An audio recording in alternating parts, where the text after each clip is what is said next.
ভারতীয় সংস্থা বিএসএফ কর্তৃক সীমান্তে বাংলাদেশি নাগরিকদের হত্যার প্রতিবাদে এবং ভারতীয় মদদে বিডিআর হত্যাকাণ্ডের সাথে জড়িতদের বিচারের দাবিতে বাংলাদেশ ছাত্র অধিকার পরিষদ কেন্দ্রীয় সংসদ কর্তৃক আয়োজিত আজকের এই প্রতিবাদ ও বিক্ষোভ মিছিলে উপস্থিত নেতৃবৃন্দদেরকে ধন্যবাদ জানাই। পাশাপাশি দীর্ঘ সময় ধরে এই সকল সাংবাদিক বন্ধুরা ভাইরা এসেছেন, অপেক্ষা করেছেন, তাদেরকে আমরা শুভেচ্ছা জানাচ্ছি।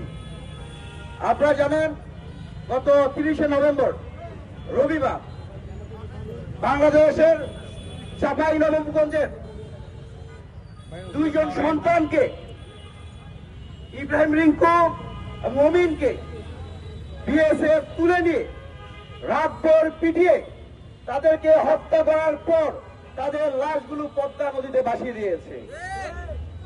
বাংলাদেশের নাগরিক হিসেবে বাংলাদেশের জনগণের কোনোভাবে নিরাপত্তা নাই বলে আমরা মনে করছি।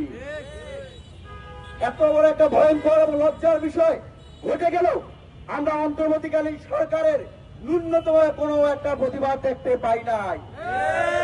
শুধু গত 30শে নভেম্বর নয়, 29শে নভেম্বর চাঁপাইনবাবগঞ্জের চুয়াডাঙ্গার শহীদুল, গতকাল 4 ডিসেম্বর পাটগ্রামের সবুজ হত্যাসহ গত এক সপ্তাহে 4 জনকে বিএসএফ হত্যা করার পরও বাংলাদেশের পক্ষ থেকে কোনো প্রতিবাদ আমরা দেখতে পাই নাই। একই সাথে আমরা দেখতে পেয়েছি 2009 সাল থেকে 2025 সালের ডিসেম্বর মাস পর্যন্ত গত 1.5 যুগে সীমান্তে ভারতীয় বাহিনী বিএসএফ থেকে বাংলাদেশের প্রায় 600-এর অধিক নাগরিককে হত্যা করা হয়েছে। শুধু এই যে হত্যা হচ্ছে, বিচার হচ্ছে, আমাদের বোন কিশোরী ফেরানির লাশকে ঝুলন্ত তারা ঝুলিয়ে রাখা হচ্ছে। আমরা এইসব ঘটনা প্রতিবারই দেখতে পাচ্ছি, কিন্তু কোন রকম আমরা বিবৃতি দেখতে পাই না। আমরা স্পষ্ট বলতে চাই, আগামী 48 ঘন্টার মধ্যে ভারতীয় হাই কমিশনকে তলব করতে হবে। যদি অন্তর্বর্তীকালীন সরকারের প্রধান উপদেষ্টা তার যদি মেরুদণ্ড থাকে, আগামী 48 ঘন্টার মধ্যে ভারতীয় হাই কমিশনকে ডেকে তাকে জিজ্ঞাসা করতে হবে বাংলাদেশের 2 নাগরিককে কেন পিটিয়ে হত্যা করে তার লাশ পদ্মাতে পাড়ি দেওয়া হয়েছে। যদি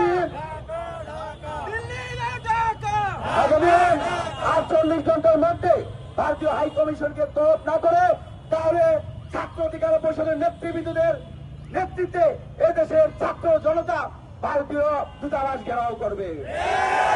যদি তাও বিএসএফ বা সীমান্তে আমাদের হত্যা বন্ধ না হয়, আমাদের মায়ের মুখ খালি বন্ধ না হয়, আপনারা কিন্তু দেখেছেন কিছুদিন আগে চাঁপাইনবাবগঞ্জে এক কৃষক বা হাতে বিড়ি ডান হাতে কাস্তে, এই বিড়ি খেয়ে হাতে কাস্তে নিয়ে কিন্তু বিএসএফ কে পরাজিত করেছিল।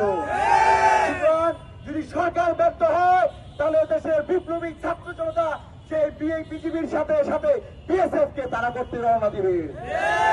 আমরা সবসময় বলে থাকি, ভারতের জনগণের সাথে আমরা নিবিড় সম্পর্ক রাখতে চাই। আমরা ভারতের সরকারের সাথে আমরা ন্যায্যতার সম্পর্ক রাখতে চাই। কোন স্বামী স্ত্রীর সম্পর্ক দেশের মানুষ মেনে নিবে না। একই সাথে আমরা দেখতে পাচ্ছি বাংলাদেশে যে একটি ভয়াবহ ঘটনা করেছিল, সেই বিডিআর হত্যাকাণ্ডে গত কয়েকদিন একটি স্বাধীন তদন্ত কমিশনের রিপোর্ট আসছে, ভারতীয় 24 জন কমান্ডো এবং বিভিন্ন গোয়েন্দা সংস্থার লোক সরাসরি এর সাথে জড়িত ছিল। শুধু এই পিলখানা হত্যাকাণ্ড নয়, শাপলা চত্বরের হত্যাকাণ্ড এবং সর্বশেষ জুলাই আগস্ট ছাত্ররা এই গণঅভ্যুত্থানে যে 2000 অধিক মানুষকে শহীদ করা আছে, সেখানেও ভারতীয় যোগ সদস্য ছিল। আমরা অন্তর্বর্তীকালীন সরকারের প্রতি আহ্বান জানাবো, এই যে 600 অধিক মানুষের সীমান্তে হত্যা করা হয়েছে, এই পিলখানা হত্যার সাথে জড়িতদের, শাপলা চত্বর হত্যার সাথে জড়িত, একই সাথে বাংলাদেশের ডাস্টবিন যে মানুষের মুখ খালি করে রাতের পর রাত মানুষের মুখ খালি করেছে, সেই শেখ হাসিনাকে যদি ভারত বাংলাদেশে ফিরিয়ে দেওয়া না হয়, তাহলে এদেশের জনগণ ভারতের সাথে কূটনৈতিক সম্পর্ক বন্ধ করে দিবে। কিন্তু আমরা চাই না, আমাদের বন্ধুপ্রতিম রাষ্ট্র হিসেবে ভারতের সাথে আমরা ন্যায্যতার সম্পর্ক চাই, কোন বৈরিতার সম্পর্ক চাই না। আমাদের পূর্ববর্তী বক্তারা বলেছেন, যদি সীমান্তে আর কোন লাশ পড়ে, তাহলে একটা লাশ পড়লে 1-এর অধিক লাশ বাংলাদেশ থেকে পড়বে। আমরা এখন আর সেই দাবি সরকার আর ভারতীয় মদতপুষ্ট সরকারের অন্তর্ভুক্ত বাংলাদেশ নই। দেশের জনগণের সরকার রয়েছে। আমরা স্পষ্ট করে ভারতের সরকার এবং দিল্লি সরকারের প্রতি আহ্বান জানাই, আমরা বন্ধুপ্রতিম রাষ্ট্র হিসাবে বন্ধুত্বের পরিচয় দিতে চাই। এর ব্যত্যয় যদি ঘটে, আজকে আমাদের এই বিক্ষোভ মিছিল আগামীতে হবে ভারতীয় হাই কমিশন ঘেরাও, এরপর হবে লং মার্চ টু বিএসএফ এর বিরুদ্ধে আমাদের লং মার্চ চলবে। সবাইকে আজকে এই প্রোগ্রামে উপস্থিত হওয়ার জন্য ধন্যবাদ জানিয়ে আজকে বিক্ষোভ প্রতিবাদী সমাবেশ এখানে শেষ করছি। এখন আমরা মিছিল করবো, সবাইকে উপস্থিত থাকার জন্য ধন্যবাদ জানাই।